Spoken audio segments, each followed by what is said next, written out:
Welcome to Kick Him in the Head, a podcast that takes an inside look at the world of mixed martial arts, featuring interviews from some of the top fighters from South Africa and around the world, with a focus on the EFC and UFC promotions. I'm your host, Yao. Join us as we delve deep into the techniques, strategies, and mindsets of these world-class athletes, learning from their experiences and getting insights into what it takes to succeed in the toughest sport on earth. Welcome everyone to the Kick Him in the Head podcast. And as always, we have an absolutely jam-packed MMA episode for you. But today we're doing things a little bit differently. Today it is just me with no one else. Shout out to McDane, everyone in the chat. Jordan, the Rambling Dad podcast. Do not forget to like, subscribe to the Fight Week show. This is all part of all the good work we're doing with the Fight Week show to make sure that MMA across the world is enjoyed by people who love it. People just like us. Shout out to Rosie, Naz OG, Leroy, all of you in the chats. I see you all. Thank you so much for joining me tonight. Now, let's get straight into it. Now, some of this is a little bit old, but where I want to start is with the one and only Alex Poatan Pereira. Now, if you know anything about MMA, you know that this past 2 weeks ago was, 2 weekends, 2 Saturdays ago, was UFC 303. And in UFC 303, Alex Pereira made me as happy as, Islam Makhachev made me when he kicked Alexander Volkanovski in the head. Poatan did the same thing. He kicked Yuri Prohaska in the head. First shot of the second round, absolutely phenomenal. I was ecstatic. I think we were on a live together with the Fight Week show guys, and I went absolutely ballistic. It was an absolutely scintillating head kick, absolutely worthy of what was a great night. It was a great night of fights, UFC 303. But I think we can actually get into that. Now, the fights on the night, I think the standout fights for me from 303 would definitely have to be the title fight, which ended, it ended a great event. But lower down in the card, I'd have to go with the Paige versus Gary fight. That one went the full distance. Ian Gary proved what he wanted to prove, to say, listen, I can take anyone. I'm one of the best in the world. And he did exactly that. So that was a very good fight to see. Joe Pfeiffer, he was in there. He did his thing. He knocked out Barriol, and that was a good fight. Then you had Swanson versus Philly. It was an absolutely great night. Stacked card from the UFC. Loved it. Ortega pulled out, unfortunately, from his fight against Diego Lopez, and we saw the one and only Dan 50K Ige, step in and take that fight against Diego Lopez. Lopez got it on decision, but it was a good fight. It made up for the fact that Ortega didn't make it to the co-main event for this, which is disappointing. Ola, I know you love Brian Ortega, but no. Let's find out what really happened. Godspeed to him. I hope that he gets better, because apparently he was sick, and that's why he didn't make it. But we also had Anthony Lionheart-Smith on this card, and he was in a war with Roman Dolidze. We all love Lionheart. He is the quintessential gatekeeper at light heavyweight, and we love to see him brawl. Dolidze came up. He did his thing. He showed that he's got the mettle for this division. So that was another good fight. But this was a very, very good card. I really enjoyed this card. But one thing that we haven't spoken about, something that I really enjoy. Most of the other guys kind of mock me and make fun of me when I talk about it, but let's talk about Power Slap. Yeah, I said it, Power Slap. I'm sure I'm making Dana White very happy that they're getting their MMA podcasters to talk about what a lot of people don't consider a real sport. But let's talk about Power Slap. Power Slap 8 was on June the 28th. And there's quite a few reasons why I'm excited about Power Slap, other than the fact that it's ridiculously entertaining. We have Danie, the Pitbull van Heerdens out of South Africa, another South African athlete doing things in the combat sports world at a high level. So having him there fighting in what was the title fight between him and the Crazy Hawaiian, for me, made me really excited about this Power Slap 8. And it lived up to his billing. Unfortunately, Danie did not get the win. The Crazy Hawaiian, who is one of the dominant champions in Power Slap, retained his title. And it's always awesome seeing him compete. Seeing him compete, because those slaps are so intense. But Van Heerden lost because he went down. And if you go down, it counts against you in the points, and the Crazy Hawaiian took it on points. There was no knockout in this one. However, in one of the co-main event fights, Turpin versus Kathy got a scintillating, spectacular knockout against the former champion Turpin. But if you don't watch Power Slap, you're missing out. It's some ridiculously crazy entertainment. Danie, good luck for the next one. We hope to see you again in another title fight. Let's go. There we have it. There they are, slapping the heck out of each other. There's the super heavyweights, the Crazy Hawaiian and Danie van Heerden. One other reason it was very, very, very interesting for me is Paige van Zhant. Now, Paige van Zhant, if you know anything about MMA, is an absolute warrior, one of the females who really makes MMA worth watching. She's been in the UFC. I think she was in WWE. She's done bare knuckle boxing recently, and now she's in Power Slap. And once again, we have a South African in Power Slap, and there she is against Volmerans, slapping the heck out of her. She got a knockout in her first. No, sorry, it went to the judges in her first Power Slap ever. So seeing Paige van Zhant in another combat sport was just absolutely interesting, just to see her, taking the slaps and giving the slaps, making sure that she was present and showed that she is an absolute athlete, an absolute warrior, and someone who is just badass. So Power Slap for me is something that I find very interesting. And guys, yeah, definitely, please do watch the Power Slap. Lots of interesting KOs, slappos, I guess. But yeah, love it, love it, love it. What else is interesting? Well, we had, now, not a lot of people know about this promotion out in Nigeria. It's called Sika FC, SFC. Now, they're mostly in the central and northern parts of Nigeria, Kano State. Now, why are we paying attention to them? Because there is a fighter here called British Jeb Philemon, or Jeb Jr. Now, I like Jeb Jr. because he's one of those very skilled, vicious fighters where you see lots of skills coming from them when they're in the cage, when they're in the hex, when they're fighting. Now, this is his third fight. He's the top ranked lightweight right now. In what they have is more of a ranking similar to PFL. There we go. It's a ranking where you go through a championship sort of setup, and then at the end there's a winner. And now he's currently the lightweight division champion, having gone through Sika FC 3. Now, Nigerian MMA is very, very interesting. Jeb, the gentleman on the screen there, does not have an amateur background, but the Nigerian MMA Federation has recently been doing a lot of work in getting their athletes through the amateur structures, in attending the Africa Games, attending the IMAF Games. So there's a lot of good talent starting to come out of Nigeria. There's a lot of old talent out of Nigeria as well. If you look at, for example, Horatio Solonu, who recently fought in the EFC against Cole the Hitman Henning. So there's a lot of talent in Nigeria. So looking out for the Nigerian athletes right now is something that for me is quite interesting. And we've got AKO, we've got Kamaru Usman, who's got his promotion out there as well. We've got Francis Ngannou, who's looking to do a lot of development in Africa around MMA. So keeping our ears to the ground and making sure we've got all those good athletes out there, I guess, scouted, that's something we love to do. And I'm really looking forward to seeing Jeb Jr. fight again. I'm looking forward to seeing what's coming out of Sika FC out in Nigeria. Now, another thing that was very, very interesting this past week, June the 28th, once again, other than Power Slap 8, there was Karate Combat 47. Now, if you do not know Karate Combat 47 or Karate Combat is another, well, it's a karate promotion. It's a combat sports promotion where they focus on the karate rules. The rules are slightly different to that of your UFC, of your normal MMA, where, strikes on specific strikes on the ground are not allowed. You don't generally grapple because that's not karate. So on the ground, so it's a little bit different. But one nice thing about Karate Combat, lots of head kicks. And this past Karate Combat 47, there was an insane head kick. It was almost sickening because unfortunately we heard later that this fighter actually seized and he had to go to the hospital. So Godspeed to him, James Vick, who has a nice set of knockout reels from when he was in the UFC. But it was a phenomenal knockout by Fabian Alves. I forgot his first name, but by Alves. A scissor kick straight to the temple, knocked Vick out cold. It was scary. It was a scary, scary knockout.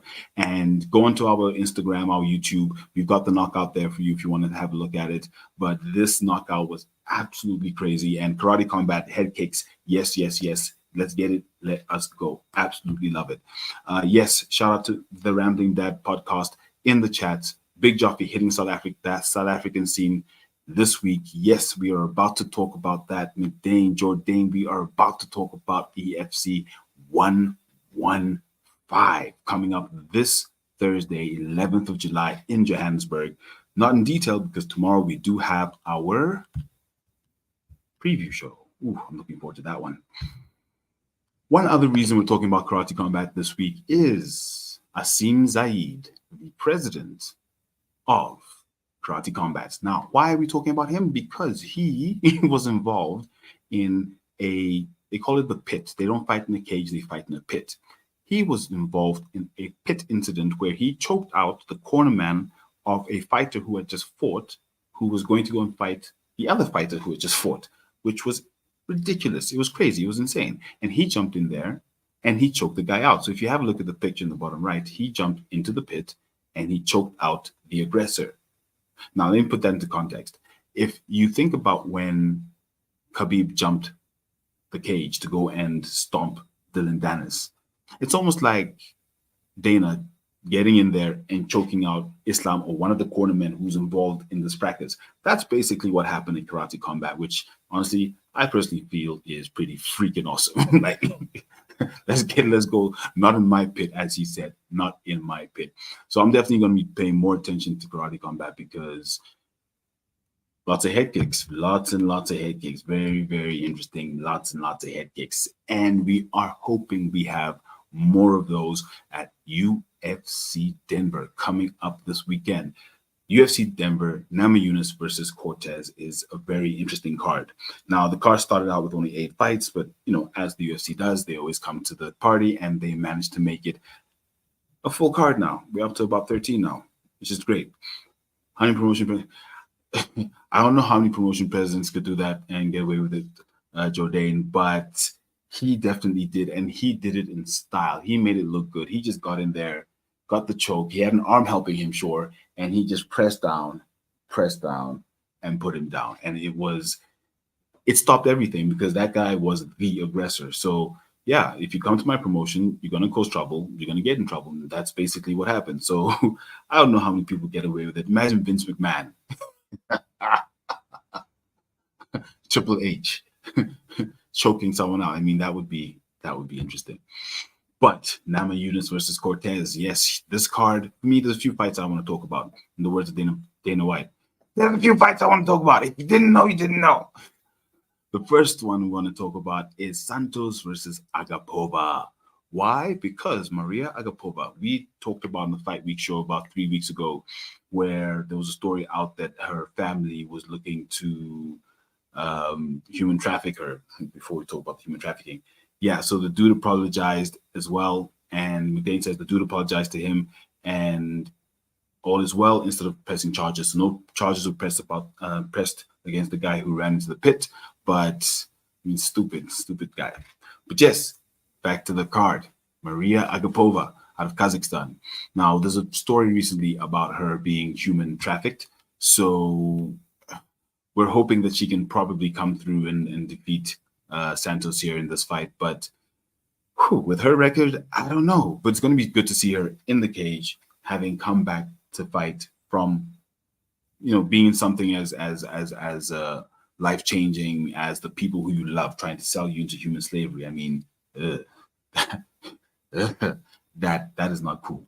So yeah, looking forward to seeing how she's gotten past that, how she's managed to train, how she's managed to get herself back to being an active fighter, to actually come through and fight at UFC Denver.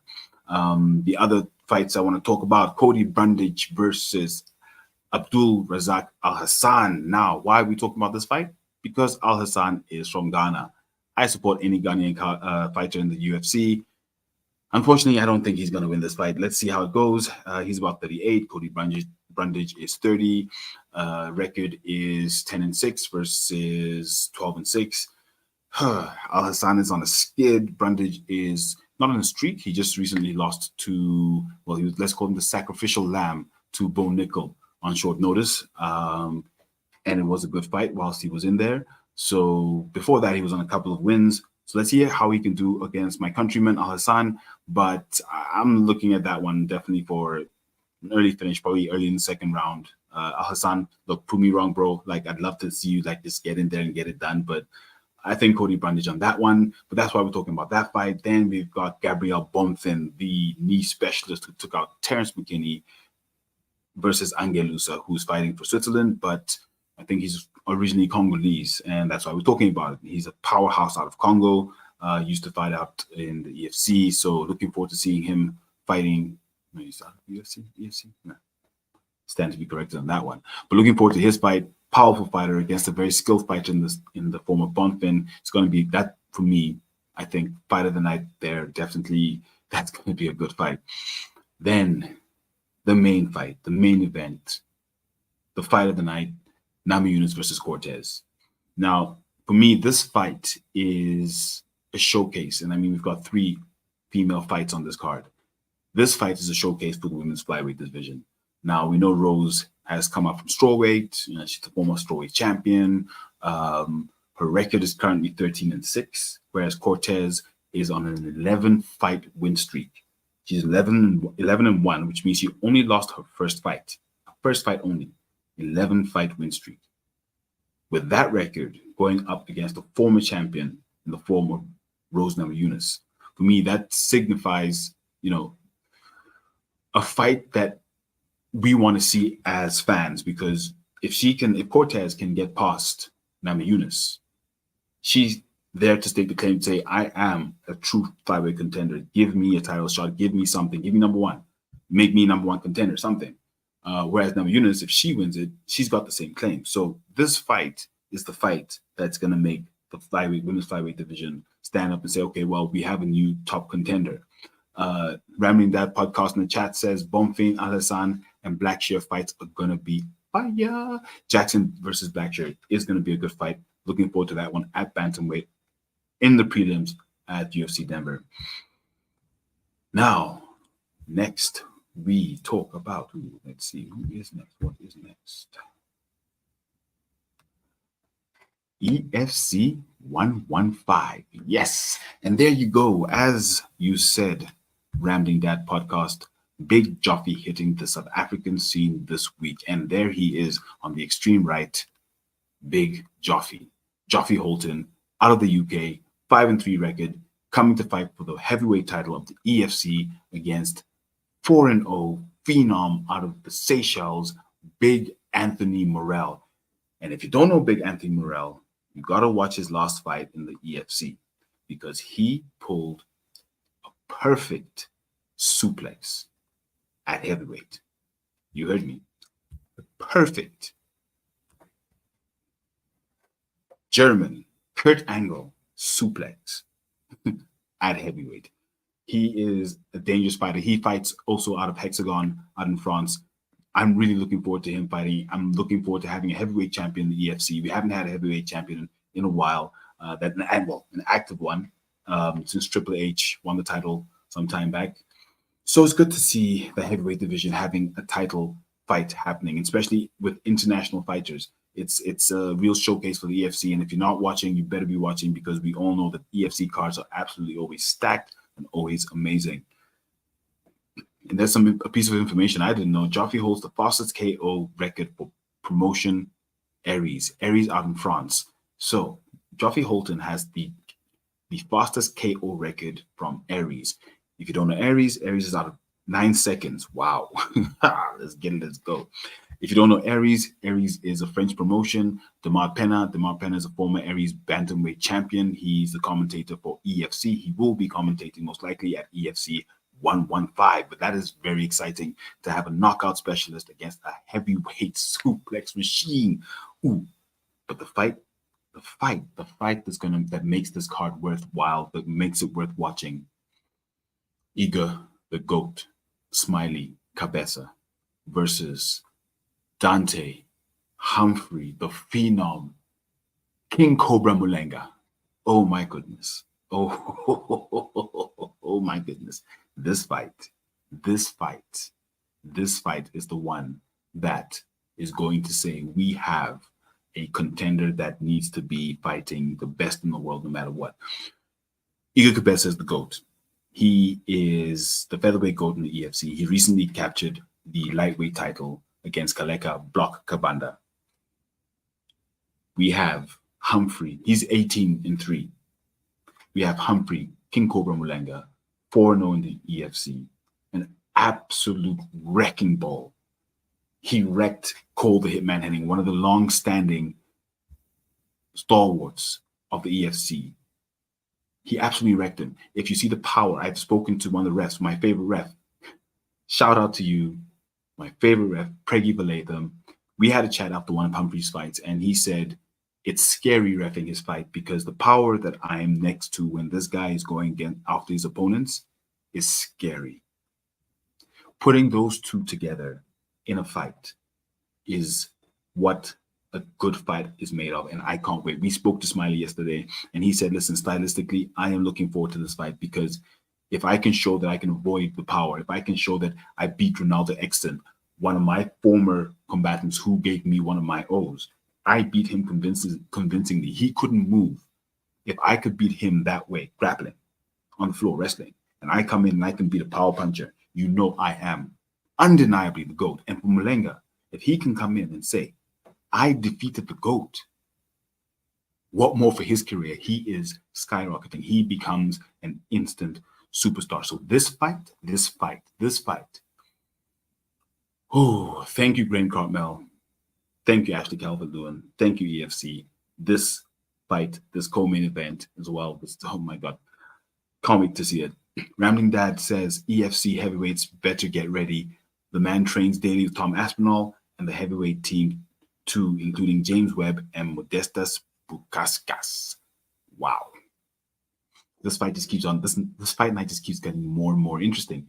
We have someone who trains with the current interim heavyweight champion of the UFC, Tom Aspinall, coming to fight in a title fight in the EFC. Wow. Whew. Thursday, let's get it, let's go. Don't forget to tune in tomorrow, 9:30. We have a prediction show where we go through all these fights. We give you the odds. We let you know what everyone's thinking. We will let you know where World Sport Betting is. We've got Luke Michaels' predictions. We've got Drickus Duplessis' predictions. So do tune in if you want to bet on this card. It's only one place you need to be, and that's Kick 'em in the Head for our prediction show tomorrow at 9:30 Central African Time.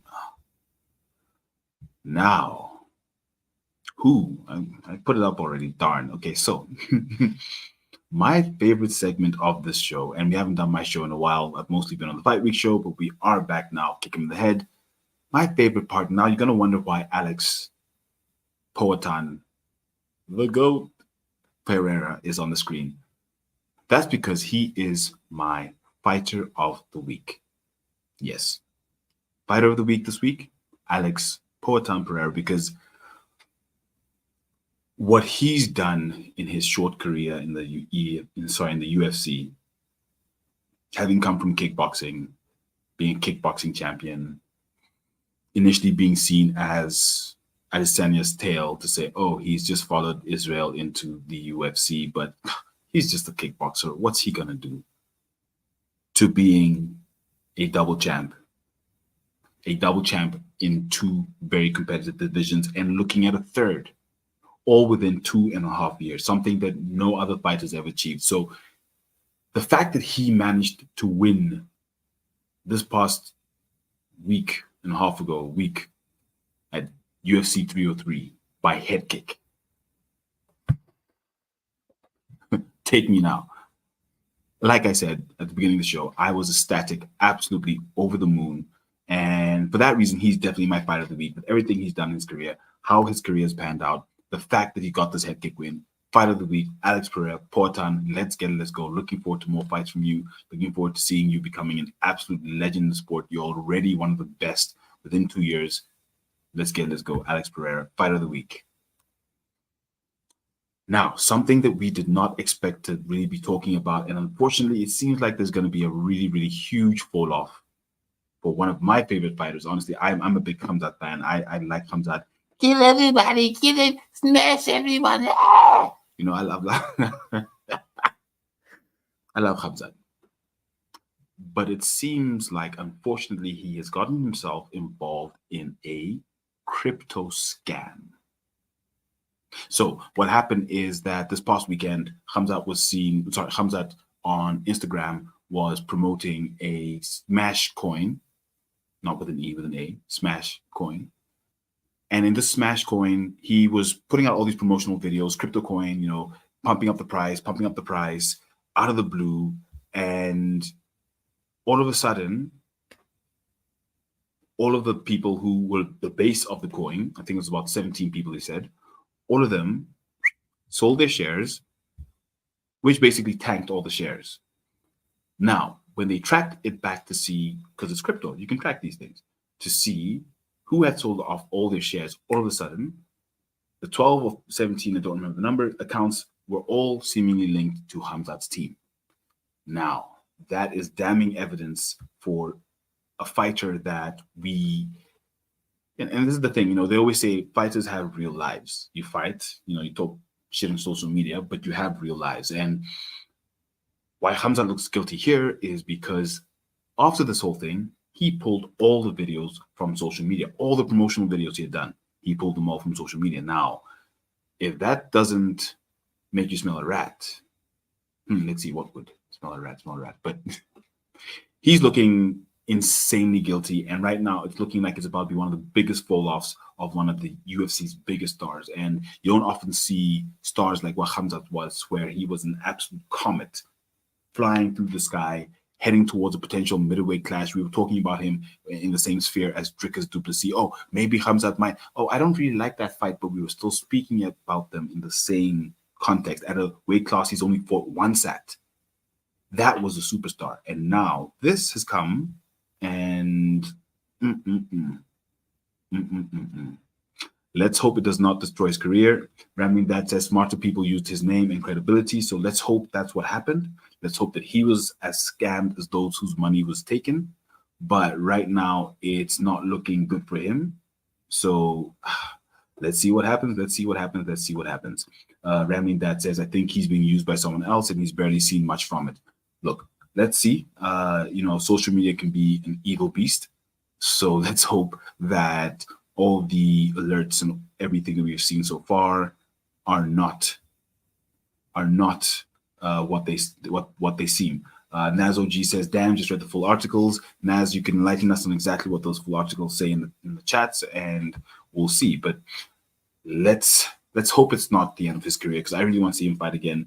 But between pulling out from fights, being injured, being sick, it's looking like his career might be coming to an end. But let's hope he's Robert Downey Jr. and rises from the ashes like a phoenix named Iron Man, and he'll change his name from Boris to Khamzat Iron Man Chimaev. Cool. Let's go. Now, why do we have these 5 gentlemen on the screen? I will tell you why. They are there because these gentlemen are some of the knockout kings from 2024. Now, the UFC released a video 2 days ago with their best knockouts of 2024 so far. Unfortunately,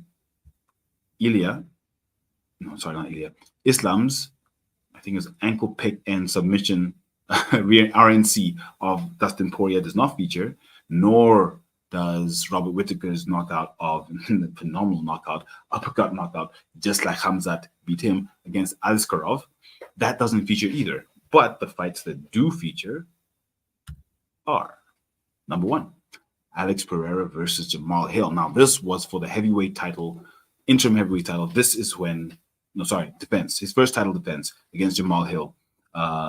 This is when Poatan emoted after knocking Jamal Hill clean on his ass after grabbing his cup and shoving Herb Dean off. This is one of the knockouts of 2024, and I completely agree. This knockout, as I said, Alex Poatan, the GOAT Pereira, he's not only my fight of the week, but if you have a look at it there, he is on the list of best knockouts 2024. The next one, oh my God, that's Justin Gaethje. Oh, it's supposed to be Dustin Poirier versus, wait a second. Oh, Lord Jesus. So it's supposed to excuse the typo, but that's Max Holloway on the left, and that's Justin Gaethje on the right. This was the BMF, names are wrong. This was the BMF fight. Now, this was definitely top of the list of knockouts of the year. This was the stand and point. Let's get it. Let's go right now, right here in the middle of the octagon. Let's fight. Let's brawl. Justin Gaethje versus Max Holloway. This KO, last second of the fight, is definitely going to go into the Hall of Fame, the Fight Hall of Fame, guaranteed, especially after the fight that they have. This was one of the best fights the UFC had ever put on. These two brought it the entire fight. So definitely one of the KOs of the year, finishes of the year. Then we've got Poirier versus Danie. Now, this fight, we saw Dustin Poirier, being ragdolled a little bit here and there, and then came back later on the fight and KO'd Saint Denis with a beautiful, classic Dustin right hook. Took him out, won the fight. Definitely worth being on that list, being part of that. Then we have Robeles Despain versus Josh Parisian, heavyweight clash. Now, this was Despain, and I think the fight went as we expected. Despain caught Josh Parisian with a fleeting right hook. Yes, he kind of got, Despain kind of got forecheck recently, but he caught him with a fleeting right hook, knocked him clean on his ass, and darn. Rookie, yes. Clean on his ass. And yeah, that KO was within, I think, 17 seconds. So at that point, Robeles Despain had been in 3 fights, which had lasted about a total of 23 seconds, give or take. And that's why this KO was theirs, because it was another quick KO from the big man, Robeles Despain. Then we have Ilia Topuria versus Alexander, which was at this point old man Volkanovski. Where is Leroy when you need him? I don't know, but let's spam Leroy as a dickhead. Maybe he'll appear for us. It's like our genie word, right? Yeah. Despain, after that fight, he got forechecked. Yeah. Well, let's see. Let's see what happens in the next fight. Let's see. Maybe he's learned, but it's always good to lose early on because sometimes it leads to you learning. So let's see if that helps him going forward. But then the next fight that's on that list, we've got Ilia Topuria versus Alexander Volkanovski. And as you can see there,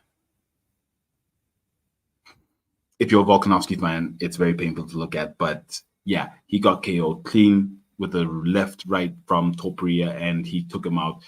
His run was over. Old man Volk slept, and I think he jinxed himself by having Old man Volk be one of his characters running up to this fight. So, unfortunately, Volkanovski got slept. Ilia ducking Holloway. So, Ilia Topuria has been said to be ducking Max Holloway for the title fight. And I think I agree. He's saying it's in Spain or nothing. But we all know you can't call yourself a featherweight champion if you have an active, ready Max Holloway standing, waiting in the wings. You can't, because you somehow bypassed Max Holloway. Great, we're happy. But he is the only fight that makes sense. He has to be the first fight. And then you give Volkanovski his rematch, whether it be directly with Ilia or you tell him to come and get Max again. And then we have a reason for the quadrilogy. So I agree. He is ducking Max. Let's see what happens. Let's see if he actually takes the fight at some point. I don't know. I hope he does, because that's a good fight. That's a good fight. Now, you might not know about this one, but the next one that was in that list was Pereira versus Stoffels. Now, this one was somewhat of a viral KO that was a spinning elbow. Stoffels was winning the fight. He was ahead at that point in time, and then there was a sudden spinning elbow that knocked him clean out. He turned, walked away, ref stopped the fight. It was a vicious spinning elbow, and that is on the list of best finishes so far of 2024. And here we have Leroy. Leroy, we love you, but you're a dickhead. We could have used your help a little bit earlier. So, see, that's my neighbors complaining I'm talking too loud. So we're almost done there. Okay, Usyk versus Schnell. Now, this was a clean KO from Steve Usyk. This was in his fight after he had fought for the title against goodness, that knock just threw me off my this is after he fought the title against how have I forgotten his name? But this was post that, and this was a clean left hook, knocked Matt Schnell out cold on his back. Pantoja, thank you so much in the chat, Zach. Thank you so much. Appreciate it. Against Pantoja. He had just come off his title fight against Pantoja, and then he went for this fight against Matt Schnell, knocked him out cold. It was a beautiful, beautiful left hook KO. Looking forward to him fighting again against Kai Kara-France. I think that's a really good fight. That's stylistically, I think it works. And I think if he wins that fight, he has another claim to go for the title again. Same thing with Kara-France. If he wins that fight, he can say, I am number one contender, or give me a number one contender fight, because he has had a few recent losses. So definitely looking forward to that fight. Leroy says, just got back from picking up his kids. What you miss, we'll show you later. And yes, Urseg won this fight against Matt Schnell with that beautiful left hook KO. Then the next fight on that list is Dan Ige versus Touchy-Feely, Andre Touchy-Feely. Now, that was a fight. Now, these two apparently, they sparred together. They knew each other quite well. And then there was then this fight. Ige said, listen, I know you think you sparred with me, but how we spar is not how we fight. And that showed in the fight where Ige knocked Feely out. And it was beautiful, beautiful left hook with the knockout. And he showed, he said, listen, sparring is not a fight. And this was a clear example of sparring is not a fight. Just because we spar together does not mean you know how to fight me. It was clear again as they Volkov versus,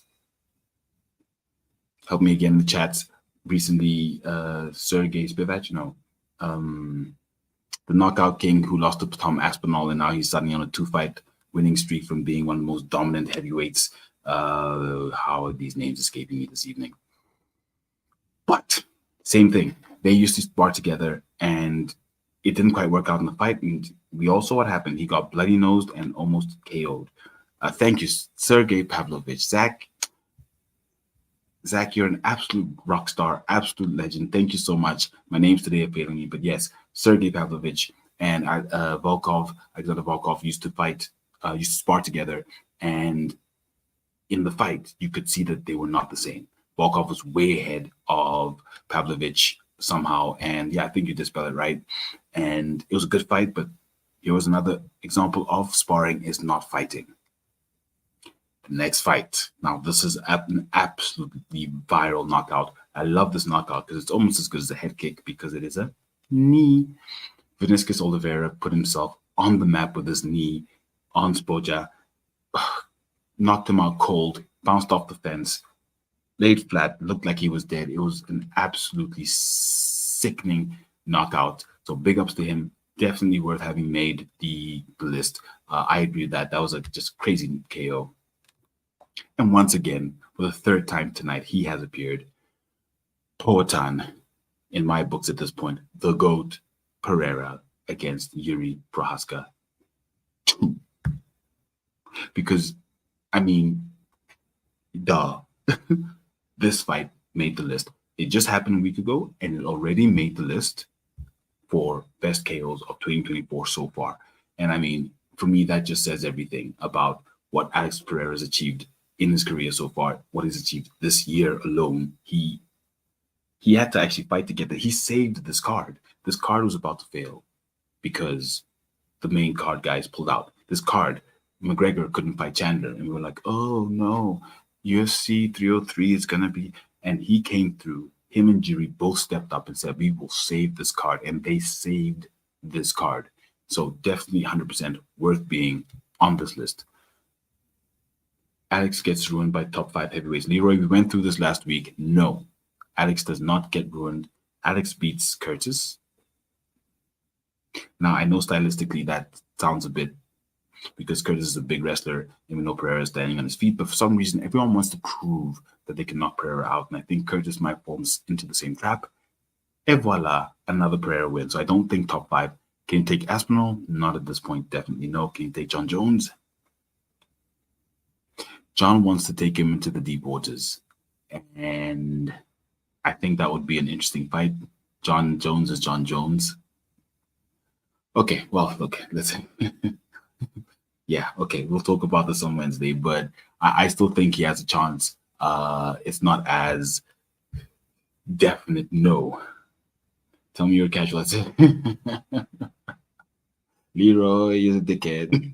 For anyone that doesn't know, Leroy, one of our good friends at the Fight Week Show. So shout out Leroy, shout out the Fight Week Show, shout out Rambling Dad Podcast, shout out Zach. Thank you so much, everyone, for joining. Don't forget to smash the likes. Thank you so much. We are coming just about to the end of the show. So to anyone who is watching right now, I think a few weeks ago, you might have heard us announcing competition regarding a giveaway. And I'm proud to say that this is the giveaway towel, the signed towel that will be given away along with Ronin soaps, antibacterial, stops staph infections. This is what you need for any gym session. And our signed towel, signed by, at the top, we have Nkosi, the future in the Bel Brave CF bantamweight champion. We have Terrence, the Black Panther Balelo. We have Peace X Ingopane. We have all these fantastic signatures on this, and this is being given away tomorrow. You will find out who won this towel on Thursday at EFC 115. So do stay tuned to the Kick in There podcast, where you will be able to catch all of that. Guys, thank you so much for watching. To everyone who has tuned in, to everyone watching on the playback, really appreciate you guys watching this and watching our episode. Absolutely had a fantastic time. You will be hearing from us more and more often. But, well, today is just me. And we all know how we like to end one of these shows. So, yeah, let's give it a nice big kick him in the head. My neighbor's going to call security. And we're out.